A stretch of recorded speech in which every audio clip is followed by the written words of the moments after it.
各位歡迎收睇26分鐘見證實錄。新冠肺炎個案自從舊年年底傳出之後，社會上有部分人將對疫情嘅恐懼同不安轉化成為對海外華人乃至亞裔嘅歧視甚至仇恨。溫哥華一啲亞裔或者華人面孔嘅人喺疫情期間被針對、謾罵甚至出手攻擊。呢一場全球大流行似乎係醞釀另一場睇唔到嘅種族歧視。咁點解有人會將新冠病毒同種族聯繫起來呢？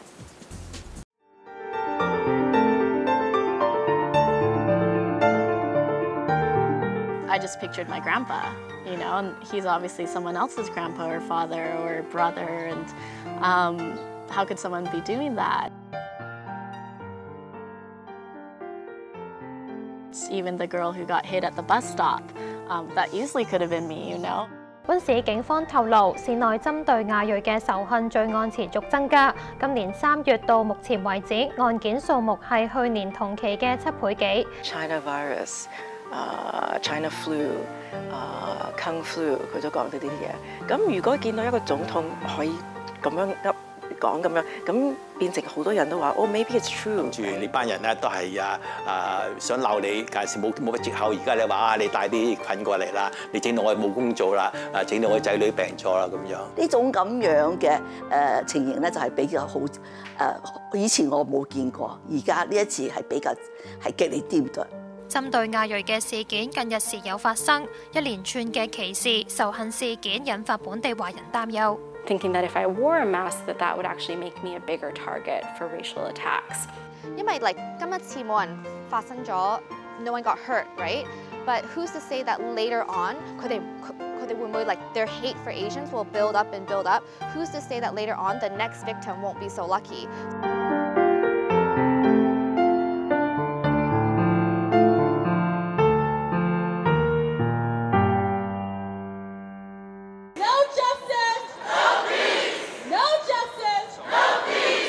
今年5月份，美國非裔男子 George Floyd 喺被拘捕嘅期間，被警察以膝頭壓住頸部之後死亡。事件引發美國多地以至本地聲援種族平等嘅示威活動，掀起一股不滿種族歧視嘅浪潮。另一方面，新冠肺炎自從年初爆發之後，溫哥華由3月開始發生多宗針對亞裔同華人嘅仇恨案件。呢一啲事件令種族平等議題再次得到關注。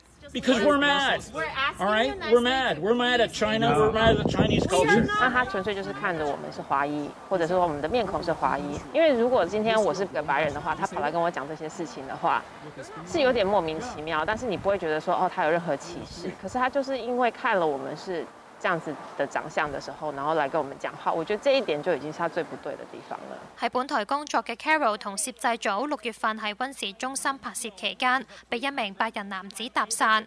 該名男子講到佢對中國同埋華人移民嘅不滿，言談間雖然冇用到粗俗或者侮辱嘅字眼，但就帶有歧視。佢無端嘅抱怨令 Carol 覺得莫名其妙。They immigrate here, they learn English, right? They accept the Canadian culture and they act accordingly, right? They don't change Richmond or everywhere else they go into Little China. They made that conscious decision. They are no longer in Shenzhen or Bingbing or Ding Ding or whatever you want to call it. 就是尤其是他在讲说什么深圳啊、丁丁啊、冰冰这种，就是很明显的你会觉得不舒服。可是因为他讲的没有到很仇视的語言的時候，他只是講說他講說 I'm mad at China, I'm mad at Chinese culture。那這樣子的話，就是說他只是生氣，但他並沒有說他憎恨我們。來自台灣嘅 Carol 當時第一反應係覺得呢位白人嘅抱怨事不關己，但係回想之後覺得自己應該向佢表明咁做並唔正確。可是後來我只是想說，其實我這樣做也不對，因為我就是這個長相的話，那我必須要告訴他是不可以的，不管我是哪裡來的，其實他都不可以這樣子做。事後呢名白人男子透過報紙向攝製組道歉 ，Carol 話已經原諒佢，又話如果當事人當時嘅態度唔同，雙方其實可以對話。如果他在當下，就是例如說我們說了我們並不是中國來了的之後，我覺得他如果馬上道歉，就說哦對不起，但是我還是想要跟你們講這個話題的話，我覺得這個部分的話，我個人是還可以接受的，因為我們都是加拿大生活的人，然後所以這些他講的一些議題對我們來說其實都是重要的。那無論是不是針對性對中國人或者不是中國人的話，我覺得這些都是可以拿出來討論的。但是只是他的方法，我覺得是用錯了。It was parked like there, and then we had to walk through here to get to the ice cream shop. 5月8號，一個陽光普照嘅星期五，戴住口罩嘅 Clara 同媽媽如常喺列治文漁人碼頭附近散步，準備由 Gary Point 公園沿住呢條小路行到售賣小食嘅地方。我 pass by 佢架車，你咁樣 pass by，and then we're just walking。本來我哋離遠咧已經聽到好多 yelling 㗎啦。Clara 經過呢架車嘅時候，先發現車上嘅2個人原來正係指罵佢。As we're closer to the car, like parallel to the car, we heard it louder and louder, and then we heard him saying FUC and blah blah blah。佢用個 C word 啦 ，right？ So that's a racist word。跟住佢叫你翻返去你嘅國家 ，go back to China，go back to China。雙方理論一番之後，車主竟然試圖要撞向 Clara 嘅方向。跟住鬧完咧，我已經咁啦 ，whatever，and just go。And then so he revved the car. So then that's when I turned around, and that's what I mean. His car was not that far from me. Because he did that, I felt like my life was threatened. Because我個車同我嘅距離唔係好多 ，like from here to there, it's like half a car length。佢話：你哋坐飛機咪好咯，我哋坐船嚟㗎。要坐船，即係嗰陣時候啲飛機貴啊嘛。中僑互助會創會會長葉吳美琪女士 Maggie 同丈夫前入籍法官葉成基 Kelly 兩人已經移民本國50-60年，一直致力推動多元文化、種族和諧嘅工作。Maggie 話：過去幾十年，本國經歷過唔同時期嘅移民潮，每一次都會激起本地人嘅反應，甚至引發歧視。而今次新冠肺炎引起對華人嘅負面情緒就比較激烈。每一個人要自己自問：我講呢句説話，我咁嘅行動，我會唔會侵犯人哋？我都有時候同啲朋友講開咁，哇！好似我哋90年代嘅又重現一次咯咁樣。咁即係話咧，即係話乜嘢嘅社會上有啲乜嘢嘅問題咧，都係賴咗某一種嘅種族嘅人啊。咁呢一次當然啦，新冠呢嗰個疫情嘅咧，就係話啊，因為喺武漢開始，於是咧就話係中國人。所以甚至嚟講就見到中國人，你都係一定有呢個疫帶住呢個病疫嘅人㗎啦。即係呢種咁嘅好激烈嘅呢個思想，同埋咧完全係揾人嚟到做一個藉口。因為最近呢10年8年咧話好多中國人嘅人啊好囂張啊，又買大車，又去酒樓食嘢，又叫咩蟹啊咁，同時就買大屋啊咁。咁呢啲同90年代嗰陣時差唔多咁上下，嗰陣時香港人嚟買大屋、買靚汽車，而家大陸人嚟買靚屋、買汽車差唔多。但係不同咧，就係啱呢個 virus 呢個新冠肺炎咧，就影響咧發泄出嚟啦。除咗本地人對華裔移民一啲根深蒂固嘅既有睇法之外，兩人認為美國總統特朗普多次將新冠肺炎改名針對華裔，亦都令一部分嘅人將對疫情嘅不安轉為對華裔嘅仇恨。The Chinese virus, I can name Kung Flu。如果一個國家嘅領袖都能夠用非常之可以講係好激烈，同埋甚至係一面倒嘅，或者係甚至係唔係好真實嘅呢種咁嘅語言嚟到講某一種嘅國家、某一個國家或者某一個種族嘅時候咧，往往咧就係會帶起俾有每個社會入邊都有一個小撮嘅極右派嘅種思想嘅，於是覺得嚟講，我有好正式嘅理由，我可以發揮我自己對於呢種咁嘅好極右派極力嘅甚至用歧視，甚至嚟講就係用是係侵犯人哋嘅嗰啲語言，或者係甚至嘅係動力。咩叫啱？因為咧領導人都好緊要嘅。假如領導人係講嘢係有中肯，係好唔好主觀，咁人民咧好多人接受嘅。咁美國總統係講嘢，一般人接受。我哋加拿大咧領袖咧好小心去講嘢，同時3個領袖啦，譬如我哋總理啊、我哋省長啊、我哋市長啊，佢哋而家出嚟咧，個個都係好支持我哋反對種族歧視。佢哋認為喺中國病毒、功夫流感等字傳出之後，部分人心入面開始有敵對思想，種下仇恨嘅種子。歧視嘅情況雖然一直存在，但 Kelly 就話歧視同誤解有時只係一線之差。咁我稍微諗下，我呢個人對我講係咪因為我係中國人，所以佢以為我唔識英文啊，或者唔識睇個 sign 啊，咁批評我啦？定係話假如我係白人嘅話，佢都會咁樣批評我咧？咁有時真係要諗下，係歧視我啊，因為係誤會我。我覺得呢一次發生我最痛心嘅咧，就係呢50幾年來咧，就係即係我都希望能夠知道呢個社會更加融合啲，但係誰不知咧，就係我自己嘅仔女喺呢度土生土長咁樣，佢哋都會親身經歷到咧，就有呢種嘅受到俾人歧視嘅。我有時都會話出去行一個圈啊，不過都好少。Maggie 同 Kelly 嘅女兒葉萍萍 Pamela 疫情期間間中都有去附近嘅小徑散步。最近遇上2次不愉快經歷，第一次係佢同一個西人朋友散步嘅時候，被一個淨係跑步嘅西人男子叫佢讓開。佢就用個姿勢就話佢咁樣行開啦咁樣。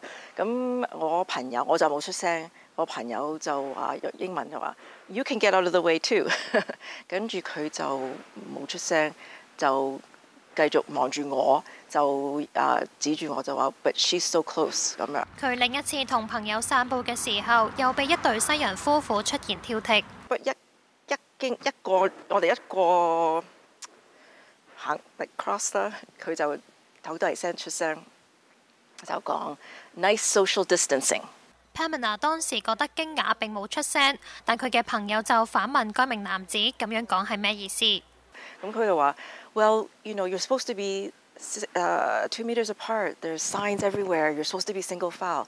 咁anyway， 總之又 back and forth 就講話 we are or 咁樣。咁 in the end 佢就佢行開嗰陣時就大聲嗌翻 But you guys should really be apart 咁樣。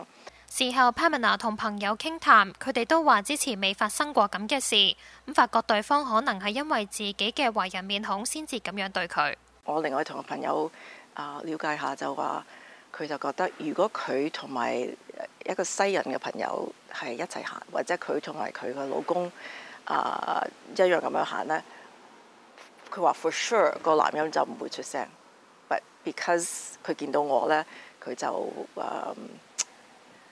咁樣對我哋，所以我就好 appreciate 佢哋又冇佢哋冇 make excuse， 佢話冇，佢真係話 Yeah, this is definitely racism. This is definitely a microaggression because of COVID, because of you。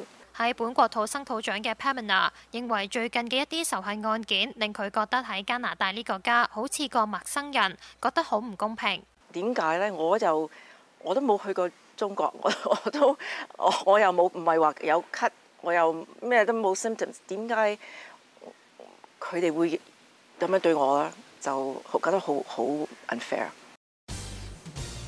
事實上，針對華人嘅不滿同偏見並唔係首次喺加拿大出現。今次因為疫情而引起嘅恐懼同偏見，可以點樣化解呢？如果面對歧視，大家又可以點樣應對呢？下一節返嚟，我哋繼續探討。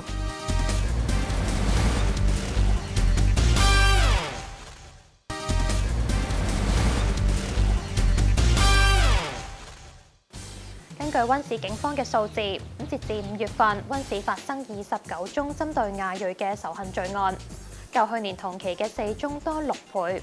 一旦面對針對自己嘅種族言論，可以點樣做呢？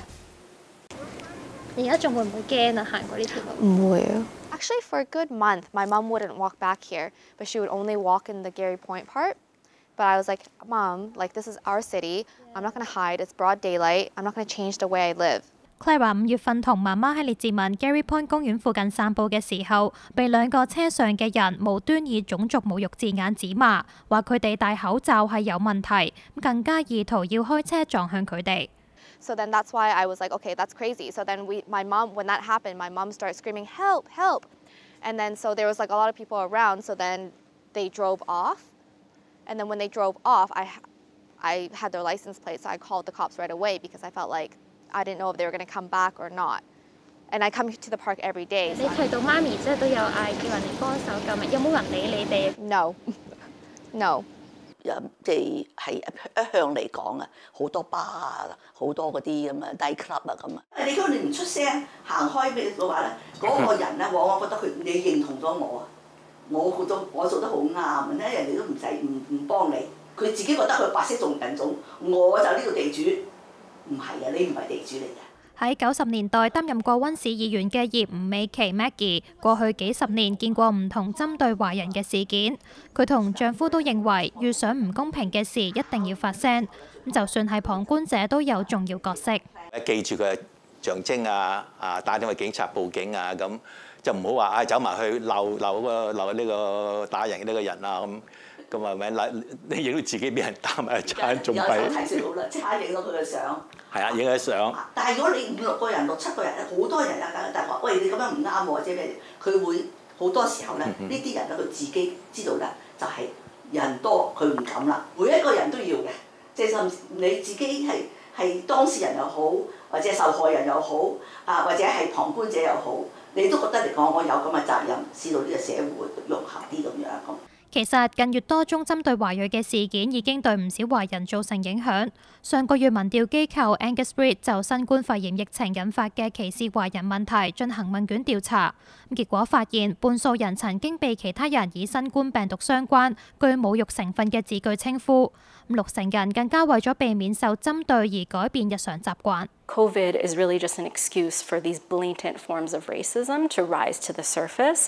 喺卑詩省內陸 Salmon Arm 長大嘅 Davina 馬海山係一個社工，佢話新冠肺炎之下一啲歧視華人嘅事件，令佢擔心喺公眾場合會俾人針對。You know, I'm physically petite, I'm physically vulnerable, I take public transit every day to go to work. So absolutely I live with that fear. And even at work, you know, I catch myself and I actually take measures to ensure my safety at work. You know, if I have extra time, I'm not rushed, I'll walk all the way around the building instead of cutting through the reception area because I fear that something could happen. And, you know, the statistical likelihood of something like that happening to me during this time, it's very high. There's definitely not moments where I felt like an outsider. I think I've always, even up until this day, felt like an outsider. We had to come back to Beijing instead from Shanghai. So if I'm at a place that has less Asian people around, then I do tend to make sure, you know, okay, I'm wearing my mask, I'm staying more than the 2 meters of physical distance apart from people, just so that I don't leave any room for someone to make a comment to me. So this is a book about Vancouver Chinese. Laura Ann 蔣正嫻係喺本國出世同成長嘅第3代華裔。So this was a gift from my dad's side, my gongong and popo. And they were able to get my Chinese name, Zhong Jinghan, imprinted on the stamp. 佢話從來冇諗過溫哥華會有咁明顯嘅種族歧視，而家佢喺街上面都會在意人哋對佢嘅諗法。I'm usually a pretty social person, but nowadays I try to not look at anyone else in the eye if I don't have to, just because if I look at them, like, am I gonna catch them like staring at me, being like, oh, she's a Chinese girl, you should make sure you stay away, or, you know, just little things like that, or even if they're a parent and they grab their child and pull them away from me or something. Those little things really make you feel like you don't belong here. And I never really felt like that when I was younger. So now that it's coming out, it kind of makes you second guess, like, why is this happening, you know? I always have felt safe here, and now it's starting to feel like, you know, we are minorities and people are starting to treat us differently, and it's not fair. We're not the virus, you know, racism is the virus. Not going to come help Olga, right, in the future. I feel like I'm more sensitive now, especially when I wear my mask. You know? 當日 Claire 話遇上種族歧視事件，未有人挺身而出幫手，因為擔心人身安全，佢第一時間報警。但係警員處理案件嘅態度就令佢好無助。跟住佢就話因為嗰個我哋 check 咗佢個 license plate，佢哋唔係 from Richmond 嘅，咁我哋就冇 jurisdiction 揾佢。So I was like, okay. So I'm like, couldn't you call the police from wherever they're from? Well, yeah, we could do that, but yeah, it's a bunch of he said, she said, and you know, there's just not enough evidence. 跟住我就話嚇，但係唔係喎，我有佢個 driver's license，同埋我後邊呢度有個 surveillance camera。I'm like，點解你唔問佢攞個 surveillance camera？ And then you'll see everything, right?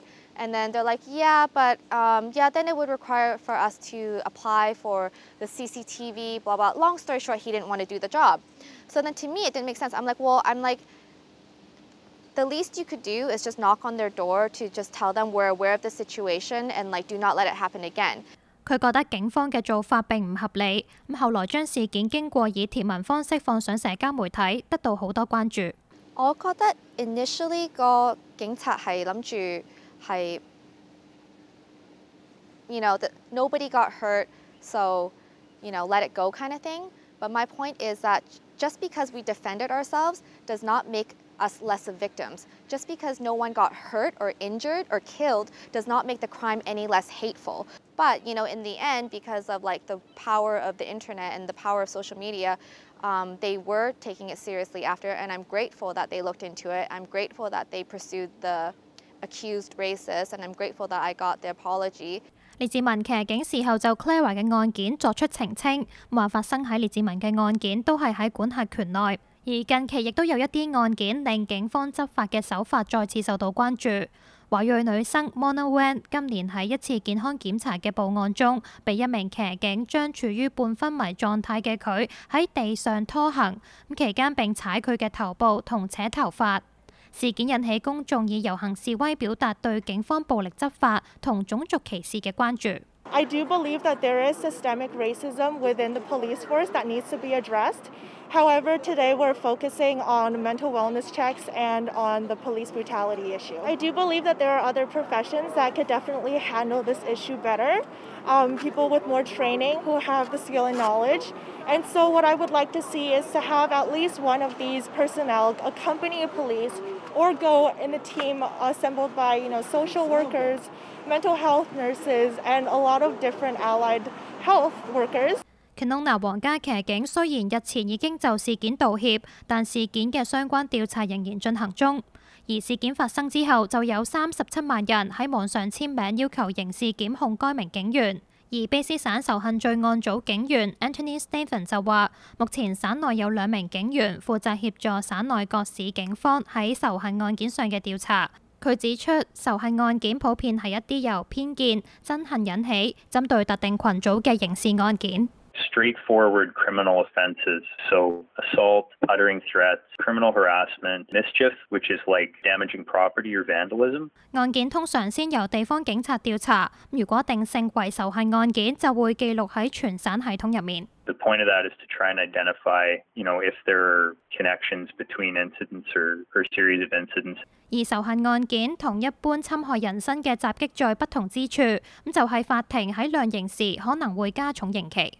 If the person is either pleads guilty or is convicted of the assault, then it's at that point that the court can consider hate as an aggravating factor to sentencing. 不過涉及種族仇恨言論嘅案件未必會構成刑事罪行。There is no criminal offense in Canada for hate speech, but we have a few laws against hate propaganda. So we have laws against advocating genocide, and then public incitement of hatred, and then also willful promotion of hatred. And willful promotion of hatred is, you know, when people say, I think somebody committed a hate speech offense, that's typically what we're talking about.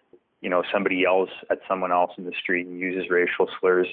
All of those things are examined case by case by the police, and it's not. It really depends on the the totality of the circumstances.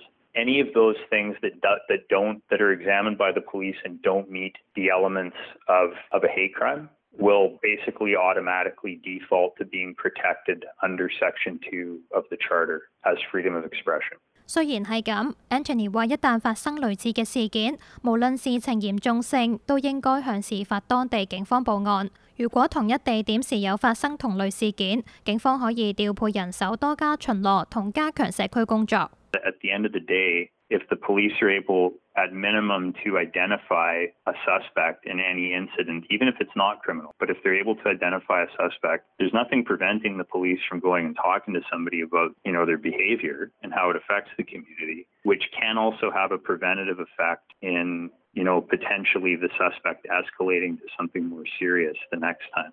有咗法律，有政策，但係一定要實行。同埋亦都對於違反者嗰啲咧，就係違規者嗰啲咧，應該有比較嚴重啲嘅處罰。如果唔係嘅話咧，人哋覺得冇嘢嘅，得淨係寫喺張紙上邊啲嘢啫，冇有乜用啊咁樣。我覺得華人或者中國人會有時係唔想怕麻煩，同埋佢即係驚算數啦。但係我覺得we have to speak up because if we don't speak up, then no one else will speak up for us. 好啦，今集嘅節目時間又差唔多啦。下星期同一時間，我哋會繼續深入探討有關加拿大華人對種族歧視嘅睇法。如果觀眾對我哋嘅節目有任何意見嘅話，歡迎以電郵嘅方式同我哋聯絡。觀眾亦都可以上網睇返今集嘅節目內容。多謝收睇，下星期再見。